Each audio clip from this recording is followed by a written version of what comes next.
araw sa atin lahat, Luzon, Visayas at Mindanao. Sa lahat ng sulok ng mundo na nakapanood ng channel ko, magandang araw sa atin mga bro. At sa nagpadala ng sign na ito mga katiits, ito ay bigyan nating linaw ang kaniyang sign na pinadala dito sa aking YouTube channel. Maraming salamat sa iyo bro sa pagtitiwala. At ito mga katiits, kung makikita natin, isang pabilog na bato at may X marker, at sa ibabaw na bahagi mga bro meron itong letter T sa ibabaw na bahagi at X marker meaning the spot mga bro. At kung mapapansin natin, meron tayong nakikitang parang mga hole na dalawa sa ibaba na bahagi mga bro sa X marker. At yan ang tatalakayin natin mga bro, kung anong meaning ng ganitong mga sign. At ito mga bro, sa nakikita ko, meron itong mga giveaways na nasa bato sa tingin ko sa mga sign, at isang closed tunnel. Ang letter T ay nagpapahiwatig ng closed tunnel mga brother, at itong mga hole ay bato ang tinutukoy nito mga bro na nasa paligid. Kailangan tingnan nyo mga bro kung meron ba diyang tatlong bato na yan, kasi ang nakita ko sa sketch map na may tatlong bato na naka-triangulation sa lugar. At itong mga bato na ito mga bro, isa itong rock enclosed at isang napakalaking tunnel mga katiits, closed tunnel. Yan ang nakikita ko sa mga sign na pinadala mo sa akin bro. I-explore ninyo ang lugar na ito mga bro, dahil napakagandang site ito mga brother. Pinagpala na kayo sa area ninyo mga bro, napakaganda. Sa tingin ko, ito ay isang butig o adobe sa Tagalog mga katiits. At titingnan natin itong sa susunod na picture na pinadala mo sa akin. Kung makikita natin dyan mga bro, mayroong tatlong naka-circle at 1 sa ibaba na bahagi at naka-Y. Ang meaning niyan mga katiits ay underground passage. At ang ikalawang meaning ay naka-Y na sapa mga bro o letter Y river. Yan ang mga meaning niyan. At itong number 1, possible, ito ay nagtutukoy ng false mga katiits. Yan kasi ang pinaka number 1 na nature marker ng mga Japanese nang pumunta sila dito sa Pilipinas, dahil yan ay madaling hanapin mga bro, dahil ang mga falls bihira yan. At kung makakita ka ng falls, kalimitan meron yang mga deposit. At ang kagandahan nito mga bro, dahil ito ay closed tunnel na nasa falls mismo, at itong tatlong zero, nagpapahiwatig ito mga katiits ng tatlong bato na pinaka-importanteng tatlong bato mga katiits. Hanapin nyo sa lugar mga bro ang sinasabi kong tatlong bato. Ang meaning nitong tatlong zero, rock enclosed mga katiits. At yun ang simulan ninyo mga brother, dahil yun ang pinagdudahan ko na merong mga laman yung nasa falls meron akong nakita na naka-triangulation sa ginuhit mong sketch map na pinadala mo. Yun ang i-explore ninyo mga katiits, para yun ang unahin yung simulan, yung mga rock and close. Kung magsimula kayong magbasag mga bro, tingnan nyo talaga sa gitna, kailangan mabasag lahat ang bato, dahil hindi kasi kalakihan ang nilagay ng mga Hapon. Kung diamonds lang, parang sinilid lang nila ng parang maliit na lalagyan, at kung hindi mo mahati ang bato at hindi mo mabasag lahat, baka andun sa mga porsyon na hindi nabasag mga bro, hindi makita ang nakabaon sa loob ng bato. Kailangan basagin talaga ng pinong-pino. At itong kasunod na sign, ito ay nagpapahiwatig ng rock and close mga katiits, yung circle na nakaukit sa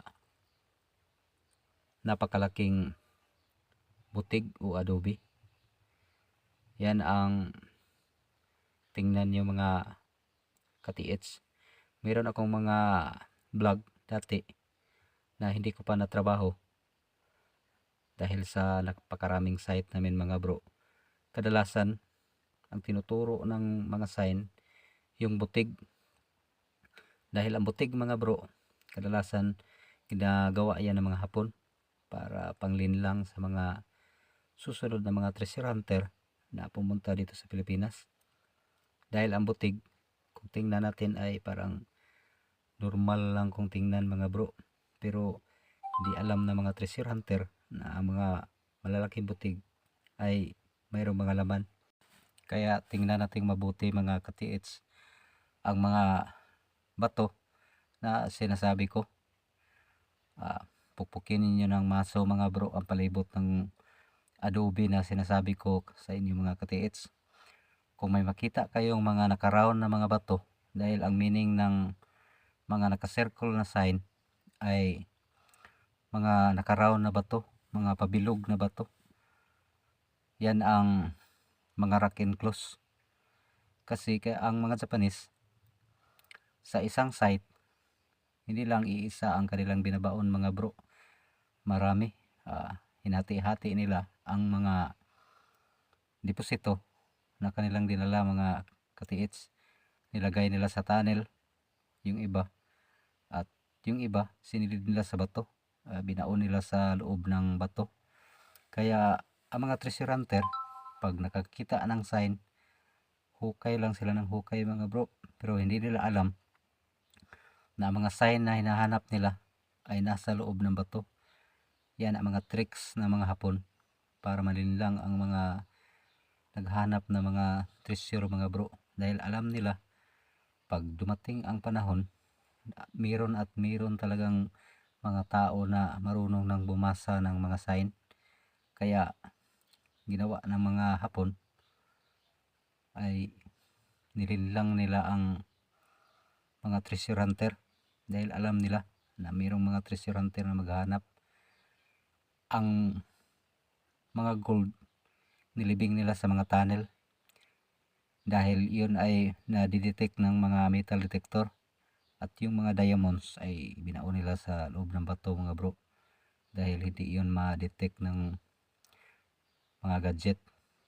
At ito yung turtle marker na sinasabi ng ating katiits mga bro. Yan ang ulo, at iyang nasa harap na pinapatungan ng turtle marker, parang hamburger na bato mga bro, na parang pinagpatong lang.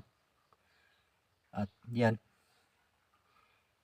basagin ninyo yan mga bro, baka may laman yan. Diyan kayo magsisimula. At sa mga bato na sinasabi kong mga pabilog mga bro, yun ang tatrabahuin ninyo mga katiits. Ipagpaliban ninyo ang sinasabi kong close tunnel, dahil ang sinasabi kong close tunnel, malaking trabaho yun mga katiits. Kaya dito kayo sa sinasabi kong mga bato mga bro, tatlong importanteng mga bato na sinasabi ng mga sign, at para hindi na kayo mahihirapan, yan ang uunahin nyo mga bro.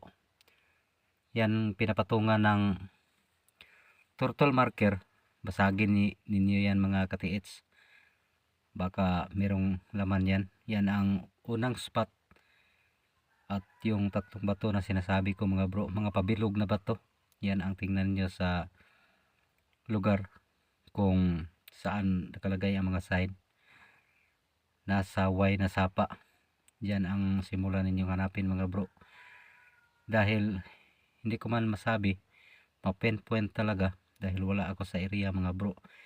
Ito ay partially decoding lang para ipaalam ko sa inyo ang mga meaning ng inyong mga sign, para magkaroon naman kayo ng counting knowledge at magamit ninyo mga bro sa inyong mga trabaho. Dahil ito ang layunin ko dito sa YouTube mga bro, na magkaroon kayo ng counting kaalaman na nanggaling sa akin. At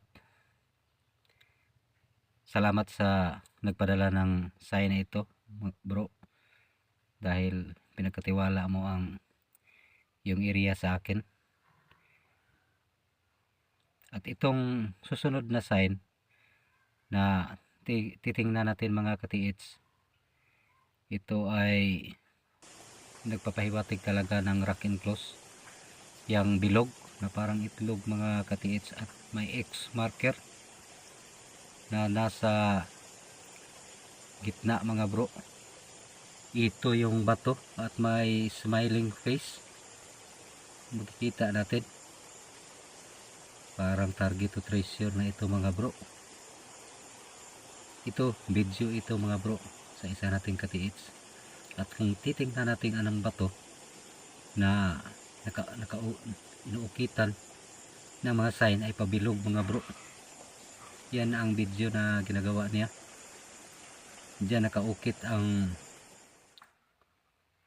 naka-round at X. At ito din bro, itisdig niyo ito, baka ito ay isang closed tunnel, para makasiguro tayo sa area. Napakaganda ng area mga bro. Talagang ito ay pagbaunan talaga ng mga Japanese, yung mga matitigas na adobe. Yan ang hilig ng mga Hapon, na paglagyan nila ng mga kayamanan, dahil hindi matitibag ito mga bro pagdating ng panahon. At ito yung kanyang sketch. Kung makikita natin mga bro, merong naka letter Y na sapa at false. Maliit kasi ang pagkagawa niya ng sketch map niya katiits. Itong nakikita kong tatlong bato mga bro na nasa harap ng false na sinasabi mo, ay ito ang tingnan ninyo mga katiits, yung mga pabilog na bato. At yung mga nasa palibot na mga iba pang sign, mga stone map na yan mga bro, yung X marker at may mga hole, yan ay nagpapahiwatig na yung naka-lines na mga bato o naka-triangulation na mga bato, yan ang tingnan niyo mga bro, dahil nandyan ang mga deposit na inyong hinahanap. At kung makikita natin, ang letter C ay nakaharap ito sa naka-letter Y na sapa at false mga bro. At doon sa ibabang bahagi may makikita tayong false na sign, at ang pinapahiwatig niyan mga bro, ang closed tunnel nasa false mga bro, sa binabagsakan ng tubig. Pero napakalaking trabaho niyan mga katiits, kaya yun lang ang sinasabi ko, yung mga bato na rock and close, yun ang uunahin ninyo mga bro. at ipagpalibanan ninyo ang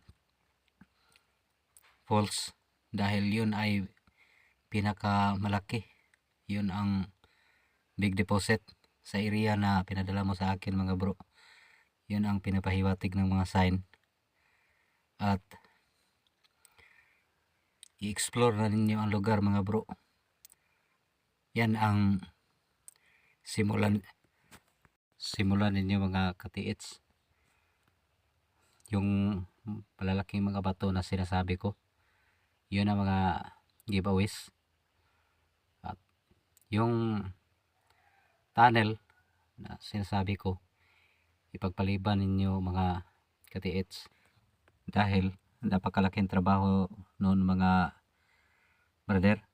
Kaya itong falls na sinasabi ko na ito ang merong closed tunnel mga bro, underwater tunnel. Malaking trabaho ito mga brother. Kaya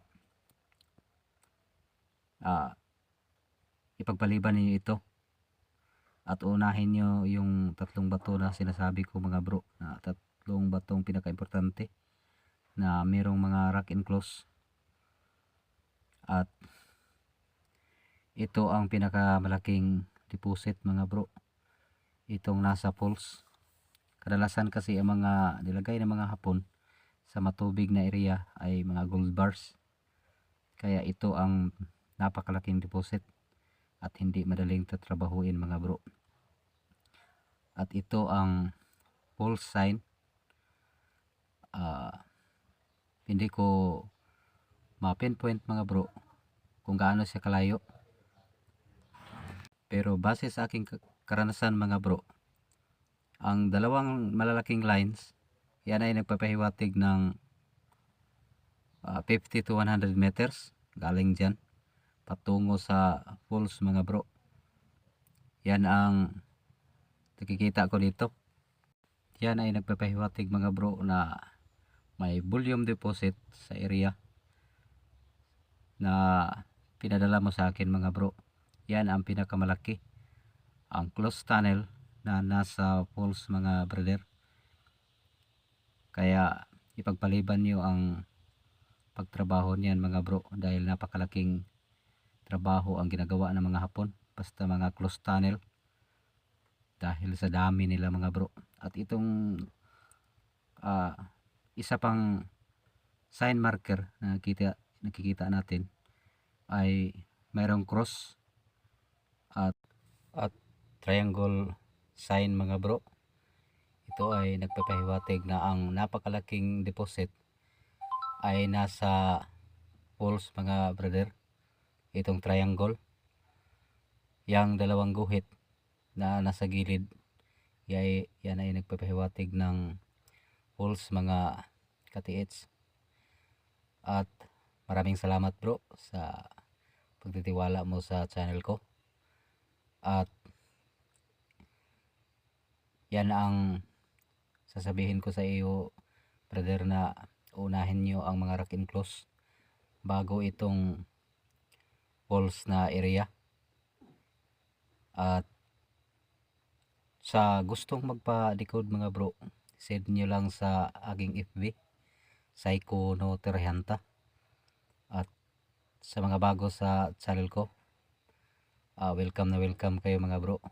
Maraming salamat sa panonood at pagtitiwala niyo sa channel ko, Golden Philippines Treasure and Code. God bless always.